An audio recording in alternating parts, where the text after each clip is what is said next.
சகோதரர் விஜய் அவர்கள் பேசும் பொழுது மத்திய அரசு மாநில அரசு ரெண்டையும் குறை சொல்லியிருக்கிறாங்க.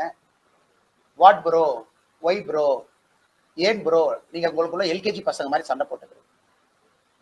நான் விஜய் அவர்கள் கேட்கிறேன், practice what you preach bro, why bro telling lies. சகோதரர் விஜய் அவர்களுக்கு நான் சொல்றேன், உங்க குழந்தைக்கு 3 மொழி, நீங்க நடத்துகின்ற விஜய் வித்யாசிரம் பள்ளியில 3 மொழி, ஆனா தமிழக வெற்றி கழகத்தினுடைய தொண்டர்கள் குழந்தைங்களுக்கு 2 மொழி. What bro, practice what you preach bro. அதாவது சொன்னதை நீங்க என்ன வாழ்க்கையில் நடந்துக்கிறீங்களோ அதே மாதிரி செய்யுங்க ப்ரோ அப்படின்னு விஜய் அவர்களுக்கு தமிழக பாரதிய ஜனதா கட்சி சார்பாக இந்த நேரத்தில் நான் வலியுறுத்துகின்றேன். அதே நேரத்தில் கையெழுத்து இயக்கம் கெட் அவுட், கெட் அவுட்னு ஆரம்பிக்கிறாரு. பிரசாந்த் கிஷோர் விஜய் அவரை பார்த்து கெட் அவுட்னு அவரே சொல்றாரு. இதோட ஆச்சரியம் இந்தியாலே பார்த்ததில்லை.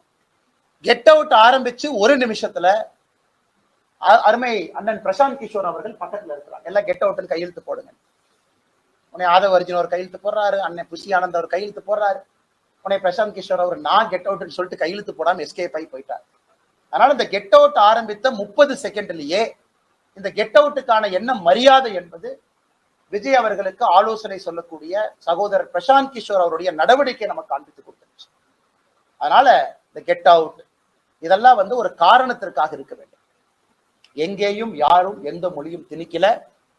அதனால practice what you preach bro, what bro, நீங்களே ப்ரோன்னு பொய் சொல்லாமா ப்ரோ.